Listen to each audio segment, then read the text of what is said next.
On a tous cette image en tête, n'est-ce pas? La révolution scientifique, paf, des génies comme Copernic et Galilée qui débarquent et qui balayent des siècles d'ignorance. Une rupture nette. Mais, et si en fait, le mot même de révolution nous racontait une toute autre histoire? Une histoire bien plus surprenante et bien plus complexe. Allez, on décortique ça ensemble. Figurez-vous qu'à la base, révolution, ça n'avait rien à voir avec un grand bouleversement. Non, non, c'était un terme d'astronomie. Ça désignait tout simplement le retour d'une planète à son point de départ, son orbite, son cycle. Et le plus fou dans tout ça, c'est que c'est précisément ce sens qu'on retrouve dans le titre du fameux livre de Copernic de 1543, Des révolutions des orbes célestes. C'est quand même incroyable, non?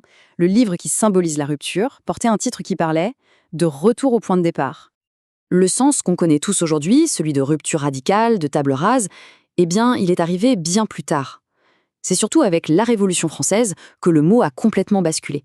Là, oui, on part d'un avant et d'un après, d'un changement total et irréversible. Plus rien à voir avec le cycle des planètes.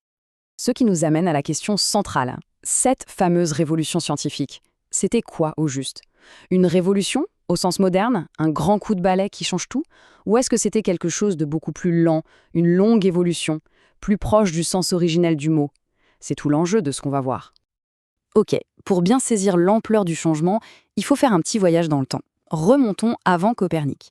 Le monde, à l'époque, était pensé selon les idées d'Aristote. Et attention, ce n'était pas juste une théorie abstraite, c'était du concret, du bon sens pour les gens de l'époque. Un univers bien rangé, fini, presque, confortable. En gros, l'univers était coupé en deux, radicalement. En dessous de l'orbite de la Lune, il y avait notre monde à nous, le monde sublunaire. C'est le bazar, tout change, tout naît, tout meurt, c'est imparfait. Et puis au-dessus de la Lune, il y avait le monde supralunaire. Là, c'était le grand luxe, tout était parfait, éternel, immuable. Les planètes, les étoiles, tout ça tournait en rond, dans des cercles parfaits pour l'éternité. On avait donc deux mondes, avec des règles de physique complètement différentes. Rien à voir. Seul petit souci, dans le ciel, les observations ne collaient pas toujours avec cette belle théorie des cercles parfaits. Les planètes faisaient des trucs bizarres. Alors, qu'est-ce qu'on a fait pendant des siècles? On a bricolé. Pour sauver les phénomènes, comme on disait si joliment, on a rajouté des petits cercles sur les grands cercles, on a décalé des centres, c'était hyper astucieux, mais à la fin, le système était devenu une machine incroyablement compliquée, une véritable usine à gaz. Bon, on a le décor, un vieux système qui craque de partout. Comment est-ce qu'on est passé à autre chose? Alors là, attention, c'est là que ça devient passionnant. Parce que même les historiens ne sont pas d'accord entre eux.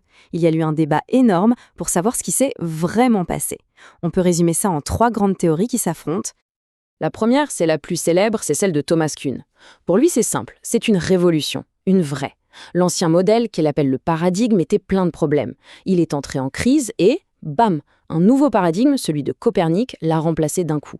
Le point clé chez Kuhn, c'est que ces deux visions du monde sont incommensurables, c'est-à-dire qu'elles sont tellement différentes qu'on ne peut même plus les comparer. C'est comme si les gens ne parlaient plus la même langue. À l'exact opposé, on a Pierre Duhem. Lui, il dit « Attendez, pas du tout. Pour lui, il n'y a pas eu de rupture brutale. C'est une évolution lente, continue. Galilée et les autres n'ont rien inventé à partir de zéro. Ils sont les héritiers de penseurs du Moyen-Âge, des précurseurs qui avaient déjà eu des idées similaires. La science moderne, selon Duhem, c'est juste un perfectionnement, une mise en équation de ce qui existait déjà. C'est la thèse de la continuité. Et puis, il y a une troisième voie, celle d'Alexandre Coyer, peut-être la plus subtile. Coyer dit que le vrai changement, ce n'est pas de mettre le soleil au centre à la place de la Terre. Non, la vraie révolution, elle est philosophique, elle est dans les têtes. C'est le passage d'un monde qu'on peut sentir, un cosmos bien ordonné, à un univers abstrait, infini, mathématique. En gros, on a cessé de penser le monde en termes de qualité pour le penser en termes de quantité. Donc pour résumer, on a 3 visions. Kuhn, la rupture, Duhem, la continuité, Coyer, la mutation des idées. 3 manières complètement différentes de lire le même événement.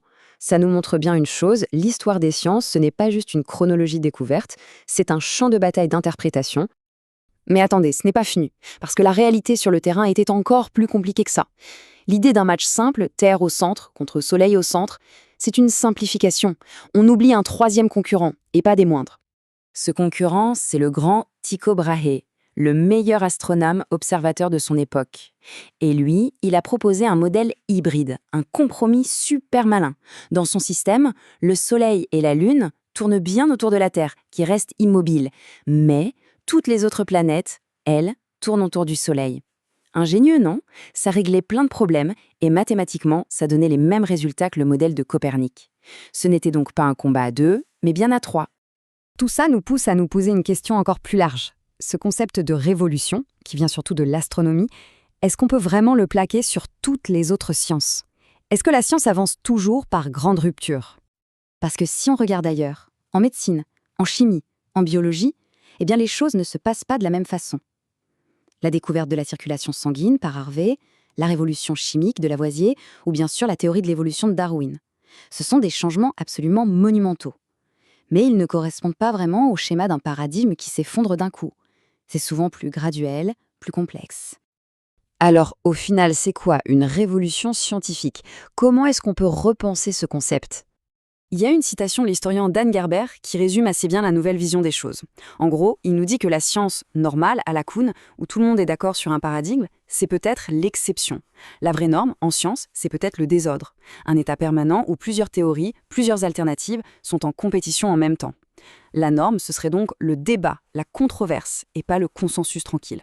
Et ça nous laisse sur une idée assez vertigineuse. Si la science n'est pas une simple succession de découvertes héroïques, si ce n'est pas une marche triomphale vers la vérité, mais plutôt un processus désordonné, très humain, avec des débats, des compromis, des changements de mentalité, alors qu'est-ce que ça signifie savoir quelque chose?